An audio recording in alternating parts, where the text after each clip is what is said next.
So, a mysterious discovery was made deep in the Red Sea, the so-called death pools. Woo, that's scary. In 2020, researchers embarked on a dive into the Red Sea. The mission spot was in the Gulf of Aqaba, between Saudi Arabia and Egypt. Near the end of their expedition, as they ventured deeper into the darkening waters, they noticed some strange seaweed floating above the seafloor. They decided to use a remotely operated vehicle and investigate it. Suddenly, they discovered these strange, motionless lakes of water within the sea. These are called brine pools. They're basically pockets of salty water deep on the ocean floor. And when I say salty, I mean it. Sometimes they're up to 8 times saltier than the ocean water itself. Mysteriously, they don't mix well with the surroundings. They formed millions of years ago, sometime during the Miocene epoch, back when weird creatures roamed the earth, like me, and deeply buried mineral deposits dissolved into the water. The largest pool spans about 170,000 square feet. Meanwhile, 3 smaller ones are under 107 square feet each. At first, this discovery didn't seem that scary. But here's why they're so horrifying. Not only are they disgustingly salty, they also lack oxygen. Now hold on a sec, isn't that normal for something that's underwater? Well, it turns out the Earth's waters are full of oxygen, and at least half of this element on our planet comes from the oceans. Just like plants on land, marine plants such as phytoplankton, seaweed, and algae munch on sunlight and produce oxygen through photosynthesis. They release lots of it into the surroundings. Marine life then eats half of it, so only about a quarter of the oxygen that we breathe actually comes from the oceans. Just like us, sea creatures need this element to survive. Without it, they can't breathe and support their metabolism to live. That's why these pools are super dangerous for most of them. It's like a puddle of thick syrup for bugs. When they get in, the poor things immediately suffocate and pass away. Which is why the pools are surrounded by a graveyard of marine animals. But let's see how these things can exist in the first place. Have you ever tried making ice cubes from salty water? Spoiler, it's pretty hard. When you add salt, the water gets harder than usual to freeze, a phenomenon that has a funny name, freezing point depression. Oh, that's because salt interferes with the hydrogen bonds between water molecules. As it finally freezes, stuff like particles, dirt, or dissolved salts get pushed out to the sides. As a result, the salt's kind of squeezed out of the ice crystals and gets trapped near the edges in small bubbles or pockets. Something similar happens in the ocean when seawater starts freezing under super cold polar caps. The salt doesn't freeze with the water. Instead, it gets pushed out, forming a super salty cold liquid, the brine. And then it sinks down to the ocean floor. On a large scale, all this process also helps currents to form. Despite being so dangerous, the pools are still full of microbial life, because microbes couldn't care less, they'll survive anywhere. There are literally thick mats of them in the brines. There are also some salt-loving creatures, like shrimps and eels, hovering around the pool's edges. They're being super creepy, waiting to catch unsuspecting prey that ventures too close to the toxic death pool. Ew. Well, it sounds icky, I know. But this discovery gives us some fascinating insights into how life might have originated on Earth. We already know from the evolution theory that we came from the ocean, but now scientists think that life might have begun in the deep sea in some super dark, oxygen-free places. These brine pools are like time capsules. They're one of the closest things we found to the early Earth. They can tell us the planet's history of earthquakes, floods, tsunamis, and more. For example, they have some traces of rainfall that happened over 1,000 years ago. And they can also help us search for life on other water-rich planets. For example, Mars most likely used to have huge oceans on it. Now, NASA scientists want to send a special instrument called HABIT for a special red planet mission to study things similar to our brine pools. This will tell us more about how life appears and survives in the universe. There is lots of unexplored fascinating stuff like this in the Red Sea. That's why scientists conducted the so-called Decade Expedition and spent around 5 months exploring the place. This expedition was launched by the National Center for Wildlife. They made so many remarkable discoveries that now we've got 77 new research papers. For example, they found over 10 blue holes, incredible underwater sinkholes that host unique ecosystems. They also learned that dolphins can use those blue holes to protect their young from predators.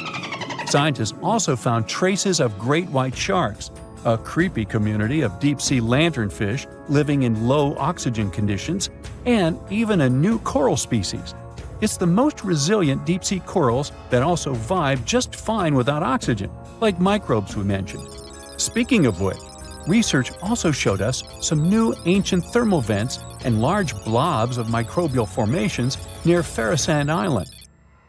Now, can you believe that with all that, we only explored 5% of the ocean? It's divided into several layers based on depth. Each layer becomes darker and more isolated from sunlight as we go deeper. The places that no sunlight can reach are terrifying. Now, the fun, cute layer with dolphins and turtles is called the epipelagic or sunlight zone. It's so tiny, but even this layer is about 650 feet deep. Then we have the mesopelagic or twilight zone. It's the layer of mysterious octopus, shark, and other loners, which extend to about 3,000 feet down. And then the horrors begin after this one. We encounter the bathypelagic or midnight zone. It extends to 13,000 feet below the surface, about a half of Everest above you. Here we have the famous poor blobfish, squids, and anglerfish. Below it is the abyssal zone. It extends to about 20,000 feet deep. Since there's not much sunlight or oxygen, as we mentioned, most creatures here are quite small, like tube worms and shrimp. The darkness continues until we arrive at the scariest place of the planet, the place full of trenches formed by tectonic plate movements, the Hadel Zone. It's named after Hades, the deity of the underworld in Greek mythology. Just like Hades' realm is dark, remote, and guarded, the Hadel Zone is the deepest and most depressing part of the ocean. It starts at depths of around 20,000 feet and can go down to 36,000 feet and more. The famous Mariana Trench also belongs to this zone. Only 3 people in history have ever explored these depths in person, making it one of the least explored and most mysterious places on our planet. However, despite crazy high pressure, near freezing temperatures, and complete darkness, there are still things who manage to survive here. Guys like amphipods, which are critters who feed on dead material sinking from above, and the Hadel snailfish, which lives as deep as 27,000 feet. So scientists used to assume that if there's no sunlight, there wouldn't be that much oxygen around. But one day, a research team decided to measure the levels of oxygen in one of those deep zones. Surprisingly, the levels were super high. They checked the equipment thinking that it was malfunctioning, but nope, all the sensors showed the same thing. Turns out the oxygen was somehow generated by rocks. These small potato-sized rocks on the seafloor are called polymetallic nodules. They're rich in metals like copper, nickel, and cobalt, and they're basically like small batteries. When you put a battery in salt water, it can produce bubbles of gas, a process called electrolysis. In the same way, these rocks create tiny electric currents, which are powerful enough to produce the same gases, splitting water molecules into hydrogen and oxygen. It's the first time we saw oxygen being produced by some non-living minerals. This is what scientists now call dark oxygen. It turned out that about half of large marine species, or megafauna, were living just on dark oxygen alone. All these discoveries are reshaping our understanding of where and how life could evolve. It means that we might be able to find life on other planets or satellites with low oxygen conditions, like Enceladus and Europa, the moons of Jupiter and Saturn, and they have large bodies of frozen water on them. Wow! So imagine stumbling upon a creature so huge it could dwarf even the largest known marine animals today. Scientists discovered the fossils of this beast on England's coast and believe it once ruled the waves. The new species was named Ichthyotitan severnensis, but thankfully for me, scientists nicknamed it the Liltock Monster. Its estimated lengths range from 72 to 85 feet long, almost as big as a blue whale. Megalodon can't even compare to this. It was only about 60 feet long. And what's crazy is that this fossil we found wasn't even an adult, so who knows what their actual size was. The first piece of the Liltock Monster was discovered in 2016 in the Westbury Formation. Researchers found a 3-foot-long jaw part that belonged to an unknown species. For years, this single fragment had been driving them crazy because they had no idea what that animal was. Then, in 2020, a miracle happened, of sorts. A father with his 11-year-old daughter found the second piece of fossil on a beach. This discovery led to more findings.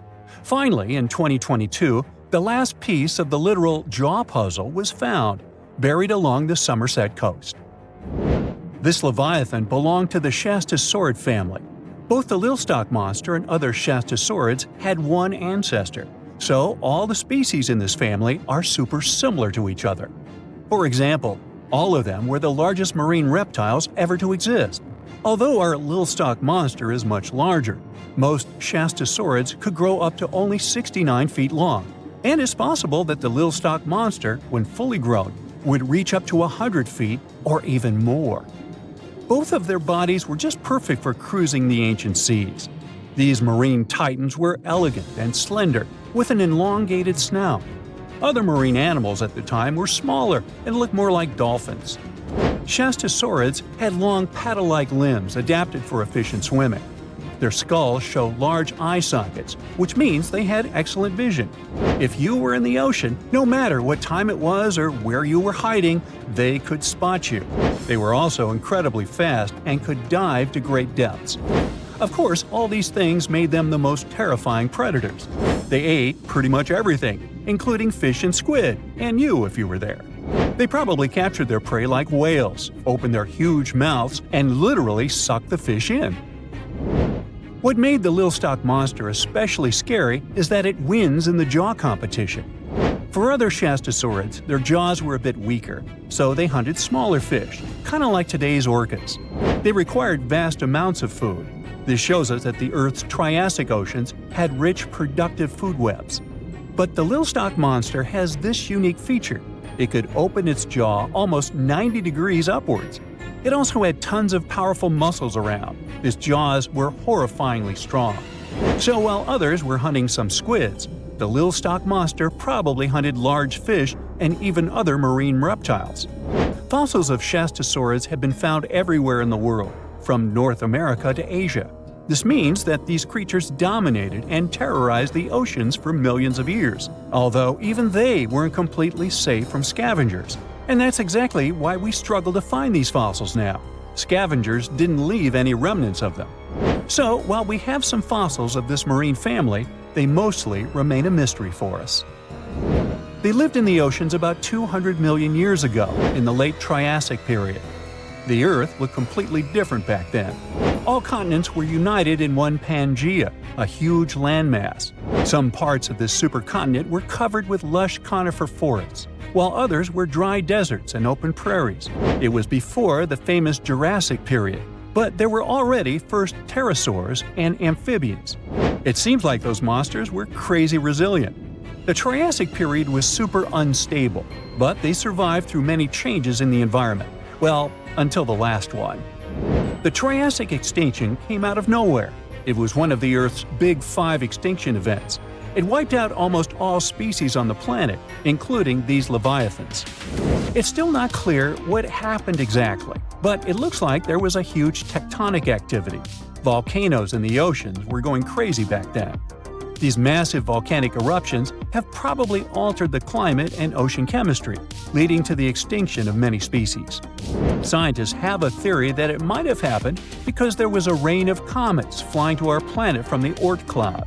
This likely happens about every 200 million years or so. I wasn't around then, so I'm just guessing here. In any case, after the extinction, the Earth took some time to recover. Then it entered the famous Jurassic period. More terrifying sea monsters were on the way. One of them left us a colossal skull. This fossil is 150 million years old, and it also belonged to a sea beast from Jurassic times. They called it the Sea Rex. The name is very fitting. This monster could have broken a car in half with one bite. It was also discovered accidentally. A fossil enthusiast was walking along the Jurassic coast. This place is famous for having tons of ancient fossils, all because of the erosion and stormy weather. Typically, people find small spiral fossils here. However, this time, he discovered a giant sea monster fossil. Excited, he contacted scientists.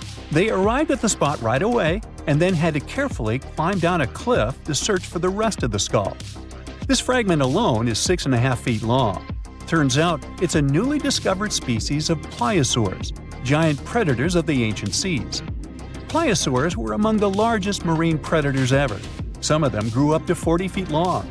They used their huge teeth to snatch and devour prey, including other reptiles.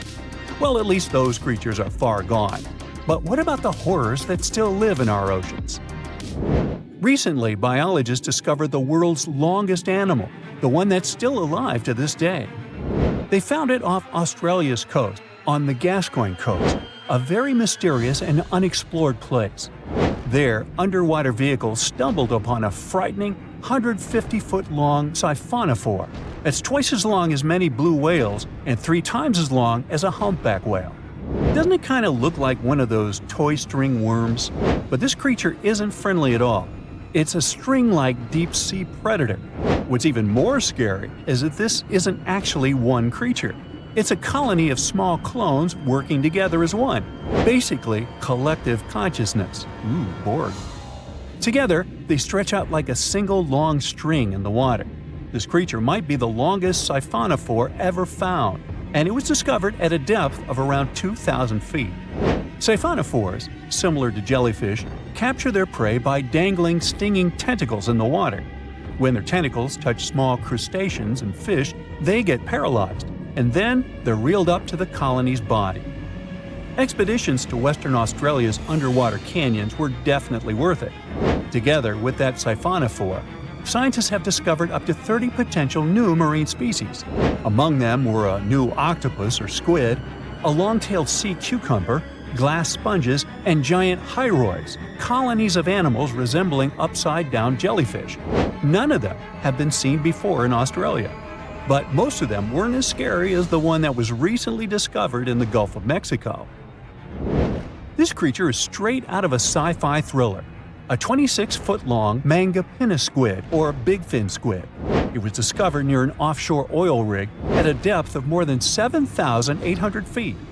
It has incredibly long elastic tentacles, which can be 15 to 20 times longer than its body. It holds them at right angles to its body, making it look even creepier, almost as if it has elbows. And yes, it's another deep-sea predator. These 10 tentacles probably help the squid trap their prey and drag it onto the seafloor. We barely know anything about this extraterrestrial-looking creature because they're very hard to find and study. And if you think their tentacles are awful, just check out these creatures with 20 arms. This thing looks like a facehugger. This new species is lurking in the frozen depths of Antarctica. Experts were searching for cryptic sea animals known as Promachocrinis, or Antarctic feather stars. They're kind of similar to starfish and sea cucumbers, but have an otherworldly appearance and can live up to 6,500 feet below the surface. It's called the Antarctic strawberry feather star. Despite its pretty name, its appearance is anything but cute. It has a bizarre strawberry-like body from which 20 spindly arms branch off. Its coloring ranges from purple to dark reddish, and the arms all have different lengths and thickness. Who knows how many more of such scary creatures we'll discover in the future? There are plenty of fish in the sea. Some of them look totally like Nemo or Dory. Then there's the butterfly fish and fancy guppy, which is indeed really fancy. And then there's... What on earth is that? I would definitely not pay for a diving experience to see this guy. The anglerfish has the unofficial title of the ugliest animal in the world, but I wouldn't dare to break that news to it. There are more than 200 species of anglerfish currently swimming somewhere in the gloomy depths of the Atlantic and Antarctic Oceans, up to a mile below the surface. Some of them prefer different living conditions, the shallow tropical environments. Different kinds of anglerfish vary in shape and size, from the famous black sea devil to frogfish, monkfish, footballfish, goosefish, batfish, and sea toad. The larger ones can be half as long as a full-sized bed, but most are less than a foot long. Since the choice of meals where these guys live isn't that huge, they had to come up with a unique hunting strategy. They don't waste their priceless life energy on following prospective prey. Instead, they use a piece of dorsal spine that sticks above their mouths like a fishing pole, hence the name of the fish. There's a sac of bioluminescent bacteria that glows brightly in the dark at the end of that rod. The light lures prey, and all the anglerfish has to do is wait, and then enjoy its lunch delivered right to its mouth. Their bodies are pliable and huge, so they can easily swallow prey twice their size. Deep-sea anglerfish eat whatever they can find. Species that live in more shallow water aren't picky either, and can eat anything from shrimp to snails and small fish. Only female anglerfish have the cool fishing rod feature though. So what about their males? Finding a soulmate deep under the sea isn't that easy. I mean, literally, there's no light down there. Plus, there are frigid temperatures and low oxygen levels. Anglerfish can't afford to go on many dates in those conditions, so they mate for life. And before you go aw about it, I have to tell you, they do it in quite a special way. Male anglerfish are much smaller than their ladies. The contrast is so striking that when researchers first got interested in their love life, they thought those males were actually the offspring, or larvae, hanging out next to their moms. Certain anglerfish male species have receptors that alert them that there's a female nearby.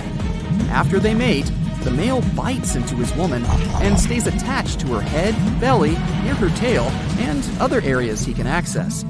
While they morph together forever, the female fish gets the male's cells, DNA, and reproductive organs, but loses her immune response cells. The male gets free permanent housing and nutrition. Given the current real estate prices, it sounds like a dream. But that accommodation is shared by up to 8 males, and they can't move out if they ever feel like it. You're unlikely to meet this deep-sea fish in real life, but if you meet an anglerfish in your favorite video game, remember that you can easily outswim it and make it kinder to you with tranquilizing arrows. Once you befriend it, the anglerfish can be your scout and help you discover new areas with its bioluminescent pods. Back in the real world, down in the twilight zone of the ocean, about 650 to 3,300 feet down, the anglerfish isn't the only creature you're lucky you'll probably never meet. Many of the locals look like they come straight out of science fiction or horror movies, but that's because they had to adapt to this dark, deep world.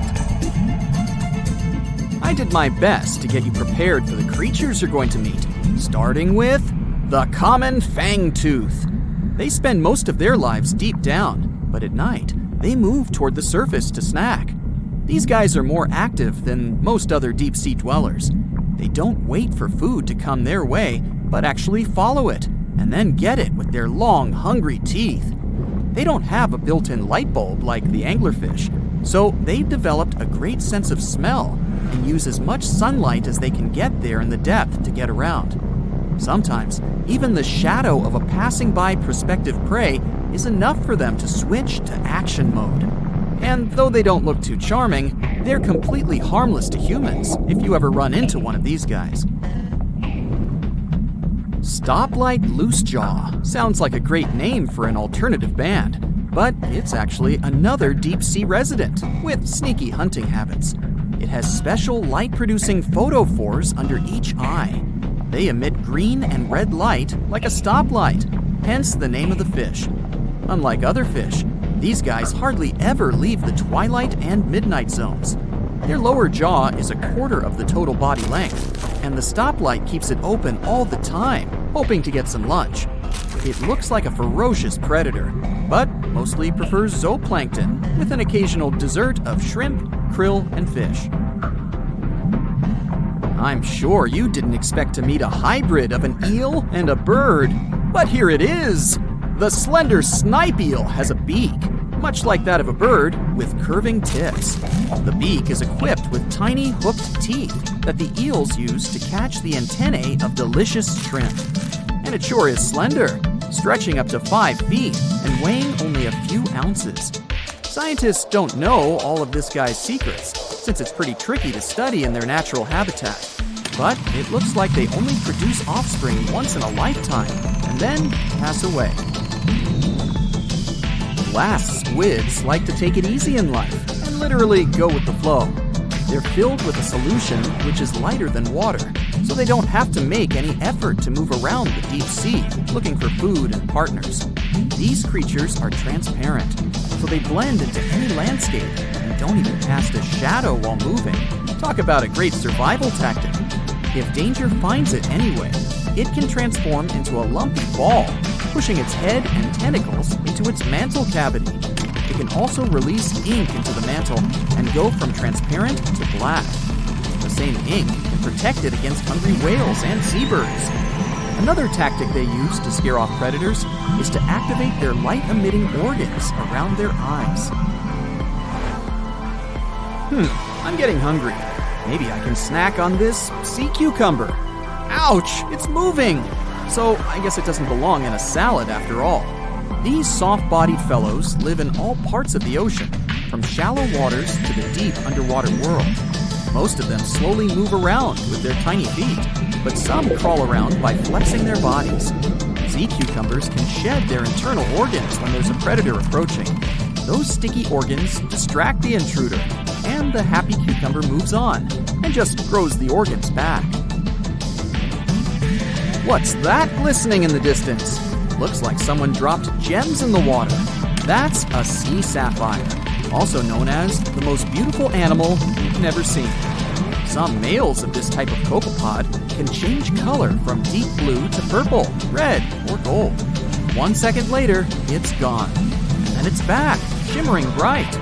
The secret to this magic is that their bodies are transparent and reflect light differently at certain angles. It looks like it's their way of communicating between each other and attracting mates. Female sea sapphires don't have the same superpower, but their eyes are bigger compared to males, probably to spot them from a distance. Males roam wild and free, and their ladies stay in the crystal palaces of strange barrel-shaped jellies called salps. Most of the ocean is still shrouded in mystery, whether we're talking about dark corners or creatures that are hiding in the depths.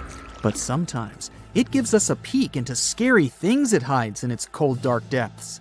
Like when you hear on the news that there are some deep sea creatures washed ashore after a powerful storm once again.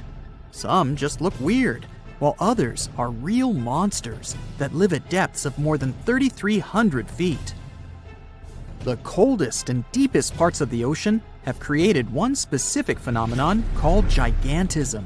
So, sea spiders, squids, worms, and many other animals, mostly invertebrates, or creatures without backbones, they're all way bigger and scarier than the versions we see in the more shallow areas. In the Pacific depths, you can see a sea sponge as large as a minivan. Or what about the colossal squid that lives in subantarctic waters and is nearly 14 times longer than the arrow squid, a type that mostly lives in New Zealand? Researchers found many of these underwater monsters in the abyssal zone of the ocean. Back in 2021, the researchers showed images of the giant phantom jelly. It was at a depth of 3,200 feet.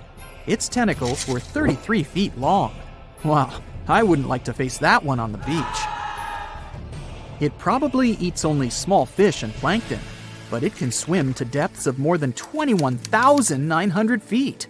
And down there, this giant jelly doesn't have enough food. How does it survive then? Scientists haven't figured it out yet. And there are even more questions related to the giant squid, the biggest one ever found. This monster is 43 feet long, with a weight of nearly a ton. Imagine if those tentacles would grab your car, or something like that. They would smash it like it was a toy. There's no light in the abyssal zone. Sun rays just can't penetrate that deep. So there's no algae or underwater plants there. Local animals mostly eat snow. Marine snow is not like the regular one you build a snowman with. It consists of any small flakes or remains that fall from the surface of the ocean. Maybe even some leftovers that animals up there couldn't eat. So it's not much. But apparently, it's enough for very large creatures that hide deep down there, like giant squids.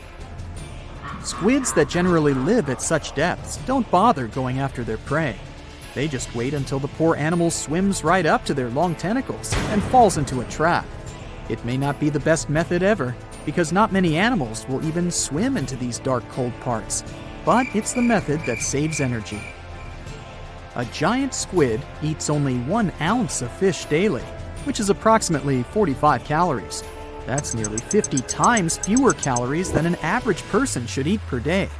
So when a squid gets 1 fish, it saves it for a couple of days. I hope giant squids won't get the idea to go to the surface and look for food when there's not enough of it in the abyssal zone. And I hope even more that giant Greenland sharks won't get that same idea. You can find them at depths of up to 7,200 feet. They're twice as slow as we usually walk. They swim at a speed of 1.12 feet per second. Their slowness is part of the energy-saving mechanism that creatures down there need to survive. But they can speed up in the form of short bursts when they need to catch prey. But they kinda change their diet from predator to scavenger, considering their environment. There will be more leftovers falling from the surface than animals to go after. Greenland sharks grow just 0.4 inches per year, and they're mostly 20 feet long, which means they live for a very long time, sometimes up to 400 years. They also have a slow metabolism, and that's one of the main factors for their long life, too. Greenland sharks like to spend their time in cold waters. They're adapted to that, since their tissues have specific chemical compounds that prevent the forming of ice crystals all over their body. That means they have some sort of natural antifreeze. So what makes them so big? Scientists are still not sure, but some theories try to explain it. There's this thing called Kleiber's rule that says bigger animals tend to be more efficient. Just take a small fish and compare it to a whale with a mass hundreds of times bigger. The whale has a greater metabolism. It conserves energy more efficiently and loses less of it to the surroundings through heat. Moving on, bigger animals can ingest bigger prey. They're more likely to go through tough issues in their environment or defend themselves from predators going after them. Also, the body gets bigger when temperatures are lower. The Greenland shark is a perfect example. So are giant sea spiders. Sea spiders are generally common, and you find some very small ones at 0.04 inches. But in deeper parts of the Antarctic, they become 3-foot-long giants. They grow so big because the cold water has more oxygen. That way, more of it diffuses into the animal's body, and that allows it to grow bigger. Yeah, both as a creature and a nightmare. And how about this giant tube worm? Researchers found it accidentally while they were exploring the mysteries of the Pacific Ocean floor. They stumbled upon unusual hydrothermal vents. Volcanic heat is a thing that gets them going. As water seeps down through faults or cracks in the rock, these vents change their direction. When the water gets out of the vent, it's rich in different minerals and chemicals. Most animals wouldn't survive being around this toxic soup of chemicals, but not these tube worms. They came as a true surprise, because not only are they not bothered by these toxic vents and the almost boiling temperature of the water, but they developed entire ecosystems there. They're unique because they don't need sunlight to survive. Instead, small bacteria are their main source of energy. That bacteria gets their energy directly from these toxic chemicals. So it's not photosynthesis, but a process called chemosynthesis. And these tube worms don't have mouths. These bacteria live inside them. Strange story, huh? Plus, these scary worms reach up to 8 feet. Giant isopods are no better either. They lurk at the depths of the ocean of 1,640 feet or more below, far away from the sunlight, looking like some monstrous wood lice. They spend most of their time on the seabed, hoping to find some food falling from higher levels of the ocean. Check out their small hooked claws at the ends of their legs. Isopods use them to remain more stable while moving around the ocean floor. Since there's no light, they have long antennae that help them feel their way around. These sensory antennas are about half the length of their body. Giant isopods have pretty big eyes compared to their body size, too. They can grow over 12 inches from head to tail. And these fellas are really patient. Remember how we said animals down there rarely get food? Sometimes they need to wait for years to get a proper meal. That's why their metabolism is amazingly slow. 5 years later. They can go for 5 years without eating anything. Imagine that. I get hungry just talking about this. In 2006, a biologist did research to compare the differences between the shallows and the deep sea regions. He realized the deep sea mirrors the island rule. First, isolated parts of land develop biodiversity you won't find anywhere else. Second, small-bodied life there grows much bigger when it's isolated, compared to life on large land masses. Resources are limited, but also competition and predators. And we don't know much about these deep-sea creatures. It's too expensive and too complicated to carry out such research. So we'll just wait for more raging storms to show us at least part of the monstrous world cold ocean depths hide. Wanna high-five a sea creature? Well, put your hand up for the Tasmanian red handfish. This fish doesn't swim like a fish. It walks. It uses its flipper-like hands to stroll around on the ocean floor. These bottom walkers are disturbed by swimmers and boats a lot. Some people even want to take them home as pets. I think it's better to just give them a wave and swim on by. The vampire squid. Its species name is Vampiroteuthis infernalis, which translates to vampire squid from hell. Oh yes, this vampire squid means to terrify everyone with its name, its dark red color, its spikes at the bottom, and the scary fact that it can basically turn itself inside out. The vampire squid loves putting on a good show, but it's as harmless as a kitten is to humans. It's as if Dracula scared the pants off you, but he didn't have blood-sucking fangs. The vampire squid feeds on food particles from plants and animal matter floating near the ocean's surface. Since they're not predators, they need good defensive strategies, and their vampiric look is designed to ward off large creatures who want to eat them. Turning themselves inside out is a defensive mechanism since the spiky areas in the inner skin are more intimidating. They also shoot out a substance that does not have color, but is packed with bioluminescent particles to distract predators. The vaquita. Going out on a boat off the coast of Mexico sounds like the perfect vacation. The sun, the blue water, the most endangered sea creature. Wait, what? The vaquita isn't dangerous, but don't expect it to stick around to say hello or sign any autographs. It's incredibly shy. This little cow, that's what it means in Spanish, is one tiny sea mammal. With those black markings around its eyes, it looks more like a sea panda to me. Seeing one should make you feel very special. They're on the brink of extinction, mostly because they got caught by accident in fishing nets. It's estimated that there's only 10 left in the wild. The blue dragon. This little creature looks like something out of a kid's fantasy movie. It's called the blue glaucus, casually referred to as the blue dragon or blue angel. It can be found in many places, the Atlantic, Pacific, and Indian Oceans. It's kind of a mollusk and it only grows to be about an inch long. What you think is the back is actually the mollusk's bright underbelly. It regularly floats on its back so that its blue colors help it camouflage with the water's waves. The blue dragon isn't just pretty, it's also smart. It usually feasts on Portuguese man-o'-wars, also known as Physalia physalis. The blue dragon stores their stinging cells for later use, in essence, stealing their defensive mechanisms. When the blue dragon is threatened, it releases those stinging cells it stored, directing them at an enemy to sting them with more power than the Portuguese man-o'-war would have been capable of. As they can store a huge amount of stinging cells, they can be a threat to humans. So, if you find one, don't pick it up. It's best to admire it from a distance. The barrel-eye fish.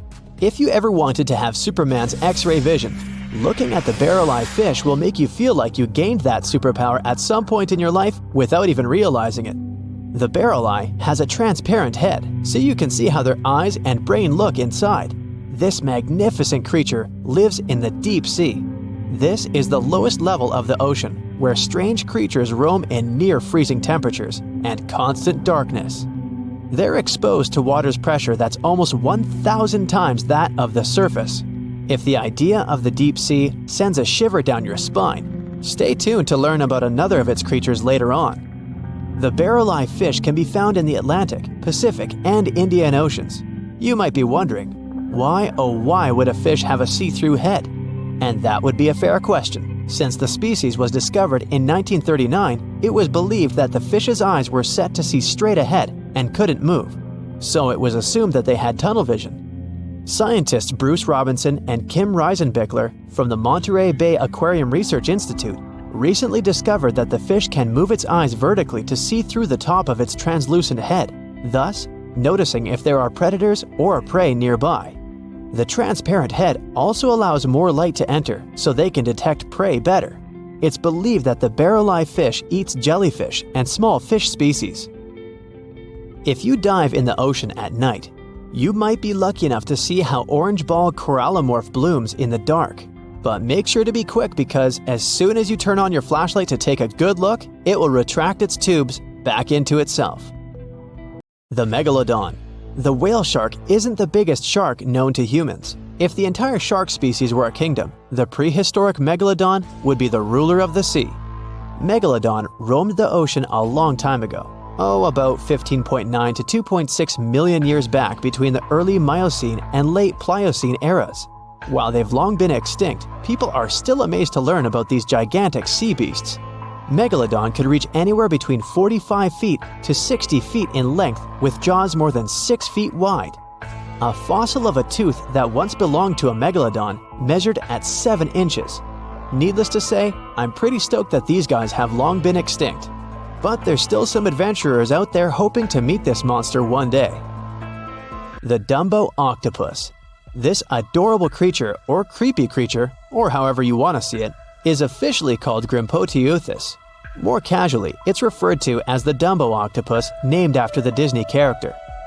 Though Dumbo, the elephant, not the octopus, was teased for his big ears, it's highly unlikely that this adorable octopus gets teased by its water neighbors.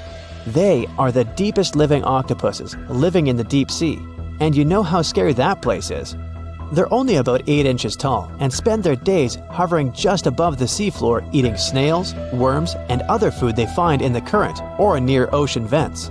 There are nearly 17 species of Dumbo octopus, and they all have differences in height, color, and body parts. If you can't get enough strange animals, you'll be glad to learn that the deep sea has barely been explored by humans. So keep an eye out. There are bound to be more fascinating animals discovered in the deep in the future. The sea angel. These creatures might look and sound pretty cute, but their diet is far from sunshine and lollipops. Their favorite food are sea butterflies. They lay mucus traps for them and wait in ambush. The squat anemone shrimp. This shrimp is tiny, only 0.5 inches. It's also known as a dancer shrimp because of its peculiar behavior. When agitated, it raises its bottom above its head and does a little dance. Divers also say it readily jumps on their hands and cleans them. The coconut crab. This guy may look pretty creepy, especially when the sun goes down. Mature coconut crabs are around 3 feet in length. Their preferred foods are coconuts, but they can also hunt down lizards and even large birds. The slender snipe eel. Slender snipe eel is a slim and long creature that's still a mystery for marine scientists. It's 4 feet long and it has at least 750 bones in its spine, which is much more than any other animal in the world. The sea pen. Sea pen is 7 feet long and it has a lot of varieties, but most of them look indeed like a pen or a quill. The similarity is even more striking when the animal has a water-filled bulb that anchors it to the floor. The Persian carpet flatworm. This creature looks indeed like a carpet, despite being very small by comparison. It's only 4 inches long, able to become both male and female. It doesn't really mate with other flatworms. Rather, it fights them for the right to bear posterity. The flamingo-tongued sea snails. Tourists love these extraordinary snails for their pretty colors, thinking it's a shell, but in fact, the shell is quite dull and hidden underneath colorful soft tissues. They eat softer, toxic parts of corals and store their toxins to protect themselves. Think you know what lurks in the depths of the ocean? While nearly 95% of our oceans haven't been explored yet, it's hard not to let your imagination run wild. But thanks to brave explorers, deep-sea cameras, and awesome archaeologists, we do know about some pretty incredible sea creatures living in our waters today, and millions of years ago. From the 9-foot spider crab to the 60-foot prehistoric megalodon, these sea dwellers come in all shapes and sizes. But let's focus on sea creatures famous for their huge size. Can you guess which living species of whale is the largest? Well, it's not the orca, but that's a good guess. The orca is a toothed whale that can grow to anywhere from 23 feet to 32 feet, which is slightly smaller than a school bus. How about the narwhal? Nope, they're not the biggest either. These unicorns of the sea live mainly in Arctic waters and only grow 13 feet to 20 feet in length, and that's including their 9-foot tusk. Tired of guessing? Okay, I give in. The largest whale that still exists today is the blue whale. At a jaw-dropping 82 feet to 105 feet, the blue whale is not only the biggest whale we know of, but is currently the largest animal to have ever lived on Earth. Seriously. These animals are bigger than a T-Rex, and even the prehistoric megalodon. If you were to put a blue whale next to a school bus, it would look like it could swallow it. Think about that. According to National Geographic, a blue whale's tongue can weigh the same as an elephant. And their hearts can weigh as much as a car. That doesn't even sound possible. It's no wonder these giants need to eat about 4 tons of krill every day. While there aren't too many animals living today that can compete with the blue whale's epic proportions, there is an entirely different species that is a good contender, and it's not quite what you would expect. It's a jellyfish. No, I'm not talking about the little jellyfish that wash up on the shore and ruin a perfectly good day at the beach. I'm referring to the lion's mane jellyfish, the biggest jellyfish around. This invertebrate can grow up to 120 feet long. They also come in different gorgeous colors like red, purple, or even shades of orange. As if their length wasn't impressive, the lion's mane jellyfish boast a whopping 8 sets of 70 to 150 tentacles. That means they can have up to 1,200 in total. And here's the giant oceanic manta ray, the largest type of ray in the world. Their wingspan can be longer than a bus. These guys can reach 30 feet in length. They also have the biggest brain compared to body size among all fish. Unlike their stingray cousins, mantas don't have venomous tails. And while the lion's mane jellyfish and the blue whale are yet to be beaten for the longest sea creature, there is one marine creature that can grow even larger in length. The Portuguese Physalia physalis, tentacles and all, can reach a length of 165 feet long, and that's according to mentalfloss.com.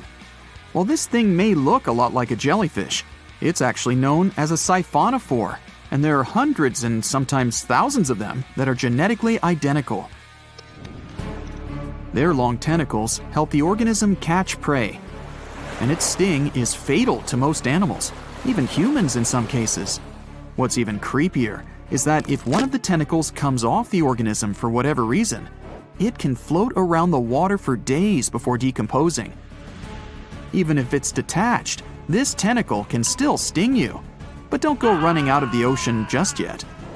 Your chances of being hurt by a Portuguese Physalia physalis sting are pretty slim.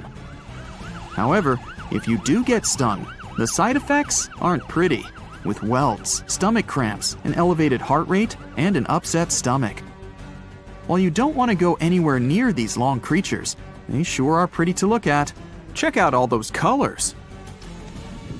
The Shastosaurus is the biggest marine reptile that has ever existed. These predators lived during the late Triassic period, about 210 million years ago. These amazing giants could reach lengths of up to 69 feet and weighed more than 75 tons. This made the Shastosaurus as heavy as a blue whale. And if you could stand this creature up vertically, it'd be as tall as a 7-story building. Despite appearances, the Shastosaurus was actually pretty slim for its size. Its ribcage was only 6 feet across. You'd think that this big guy was chowing down on other dinosaurs, but that's not the case at all. This reptile survived on a diet that consisted of small fish and cephalopods, like octopuses and squids. The Albertonectes is a bright representative of the plesiosaur family, meaning that this marine reptile had a small head on an incredibly long neck and large flipper-like limbs that helped it move through the water. These creatures occupied the seas around North America 76 to 70 million years ago. The length of this sea monster could reach 38 feet, with its neck taking up 23 feet of that length. Its neck was a true record breaker. It had a whopping 76 bones in it. No other animal known to humankind has had so many vertebrae in its neck. Scientists aren't sure why they needed such a lengthy neck. They might have used it to collect shellfish off the seabed, or perhaps it helped them capture their main prey, fish and squids. This aquatic reptile also had gastroliths in its stomachs. Some of them were as big as 5.5 inches in diameter. The Tylosaurus belonged to the mosasaur family. It dominated the shallow seas of North America about 85 to 80 million years ago. This was an enormous predator, with the biggest representatives reaching 45 feet in length. It had a narrow hydrodynamic body with a blunt, powerful head that the animal used to ram and stun its prey. Its body was equipped with agile flippers and a long tail decorated with a maneuverable fin. The Tylosaurus was a carnivore, and its diet included not only fish, turtles, and small sharks, but also other mosasaurs, plesiosaurs, and flightless birds. Meet Ophthalmosaurus. This prehistoric reptile thrived during the late Jurassic period and lived in oceans all over the world. Ophthalmosaurus weighed somewhere around 6,000 pounds and grew to approximately 16 feet long, according to newdinosaurs.com. That's about the same length as the beluga whale that exists today. It's too bad these guys went extinct before we had a chance to see them ourselves, as their cartoonish wide eyes and dolphin-like features are pretty darn cute. Of course, the Ophthalmosaurus evolved over time to become ophthalmologists, or eye doctors that we know today. No, that's just a lie. Just testing you. The Mosasaurus is a truly gigantic predator that dominated the seas all over the world about 66 million years ago. According to fossil evidence, some specimens could be more than 50 feet in length. This fact makes the Mosasaurus the biggest marine carnivore of its time. One of the most terrifying things about this creature was its crocodile-like head, decorated with literally hundreds of razor-sharp teeth, neatly organized in 2 rows on both jaws. The thing is that it was pretty challenging for the Mosasaurus to grab its prey in the water. That's why it had all these teeth, plus something special: pterygoid teeth anchored to the bones on the roof of its mouth. This made hunting and holding onto its prey much easier. The Styxosaurus belonged to the plesiosaur family and lived during the late Cretaceous period, around 85 to 70 million years ago. Upon first glance at this dinosaur, you might mistake it for a sea snake, and it'd be an honest mistake. Styxosauruses were about 35 feet in length, but over 16 feet of that consisted just of their long snake-like neck. They had a comparatively small body and weighed approximately 4 tons. Their mouths were full of razor-sharp cone-shaped teeth that they used to catch fish. They didn't need to chew their prey, thanks to the 200 small stones called gastroliths in their bellies that probably aided in digestion. At the same time, some scientists believe that the Styxosaurus used these stones to sink to the ocean bottom in search of particular types of fish. Looks kinda like Nessie to me. It looks like a prehistoric creature that came from the time of dinosaurs. This scary beast is called the basking shark. It can grow up to 39 feet. People have only reported 3 of them in the past 160 years. The last sighting was in 2015, and before that, about 80 years ago. These sharks sometimes rise to the surface to filter out small animals, such as shrimps and other small crustaceans, when they want to have a nice, tasty seafood dinner. But when there isn't enough grub at the surface, they go down to the depths of almost 3,300 feet, where they tend to stay for months, which is something researchers discovered using satellite tags. Tag, you're it!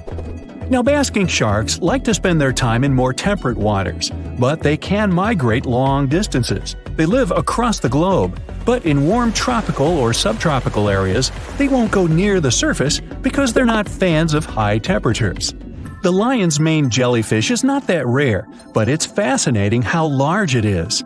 It's the biggest among jellyfish species and the longest animal. Its total length can reach 120 feet. That's approximately 23 feet more than the longest blue whale scientists know about. The jellyfish has around 70 to 150 tentacles, and they all contain huge amounts of neurotoxins that can seriously harm you if you come in contact with the animal. But people don't usually come across this type of jellyfish because it rarely lives near the coast, preferring the open ocean. Generally, you can find the lion's mane jellyfish no deeper than 65 feet below the surface, where it dines on small fishes, zooplankton, and some other types of jellyfish. It uses its tentacles to catch its value male. Hey, you want fries with that? The giant phantom jelly comes out of the darkness and depths of the ocean's midnight zone. Its sun hat-shaped bell reaches over 3 feet across.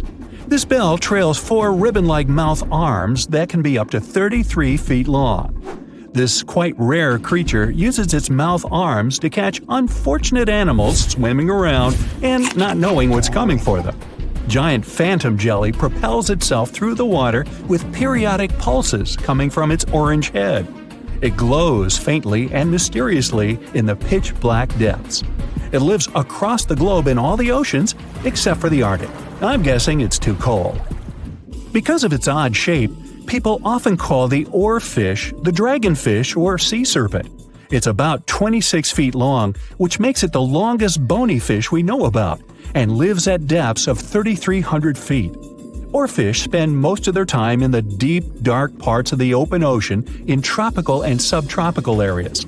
They almost never come to the surface, unless, invited. It's a ribbon-shaped and shiny silver creature with a long red dorsal fin and red oar-like pelvic fins. Its body has no scales and is very thin.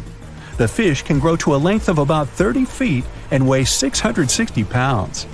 Oarfish have really big eyes that help them see better in their dark, scary surroundings.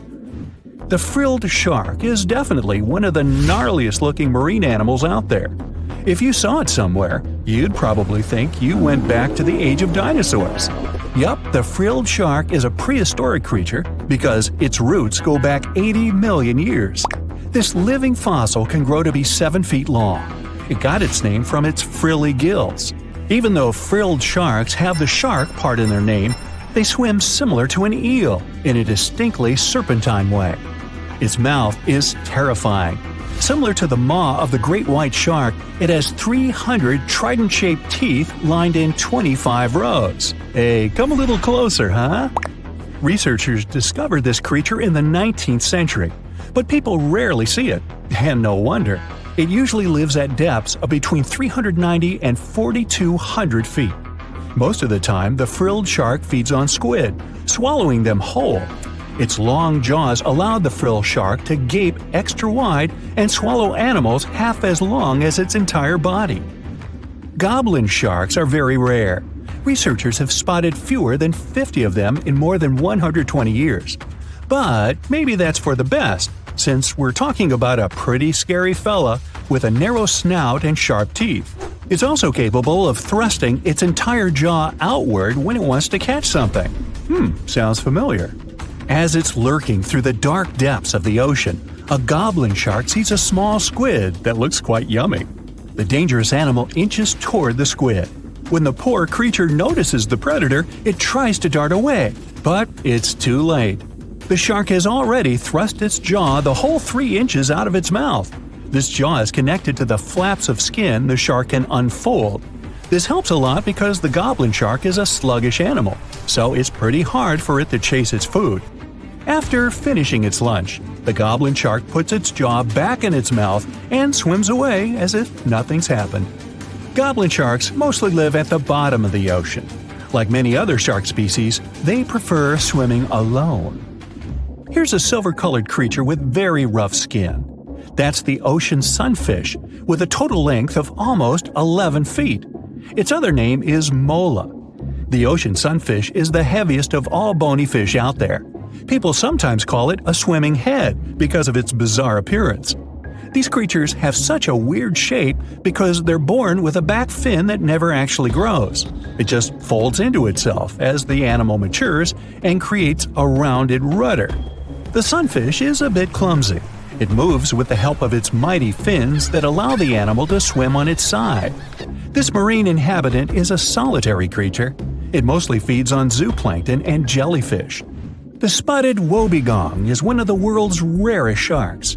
It grows to be more than 10 feet long. It may not look as terrifying as some of its shark relatives, but it's pretty good at catching unsuspecting animals swimming past, mostly during the night. The animal has a spiracle, which is why it can breathe while staying still at the bottom of the ocean. It's motionless most of the time, which is why you can barely notice it. Its flat body and large pelvic and pectoral fins blend in with the underwater terrain. That's why they're so good at hiding. This ability helps when these sharks want to protect themselves too. Wobbegong means carpet shark. They usually live close to the ocean floor in coral reefs, on sandy bottoms, and under piers. People have even spotted the shark in the water that is barely deep enough to cover its flattened body. Now, blobfish lack teeth and bones, so they can't actively hunt. Since they don't have much muscle mass, they can barely move around. Hey, I had a roommate like that once. They get their energy from animals they scoop up from the seafloor. They also know how to conserve this energy. That's how it usually goes with deep-sea creatures. They don't have as much food as those animals that swim closer to the surface. Instead, they have special body mechanisms that allow them to save energy for the times when they don't have much to eat. Pressure at the depths where the blobfish lives is 120 times as high as that at the surface. That's why the bizarre creature looks like a weird gelatinous mass only when you bring it up to the surface. The pressure here is not strong enough to keep its body together. Hey, breaking up is hard to do. The white margin stargazer could compete with the blobfish for the title of the ugliest animal in the sea, don't you think? Now, this animal has eyes on the top of its head, together with an upward-facing mouth which the creature uses to hide itself in the sand. That's where it spends most of its time, with only its eyes protruding from the sand. It chills this way until some small animal passes by. It can lunge at its target incredibly quickly, literally within milliseconds. This creates a vacuum in the water that pulls in a crab, fish, or some other small, unfortunate animal. Another tactic involves venom. This fish has a venomous spine in its shoulder blade that helps with catching other animals and defending itself against enemies. Even though it's not related to the electric eel, the white margin stargazer can generate an electric shock as powerful as 50 volts. Ow!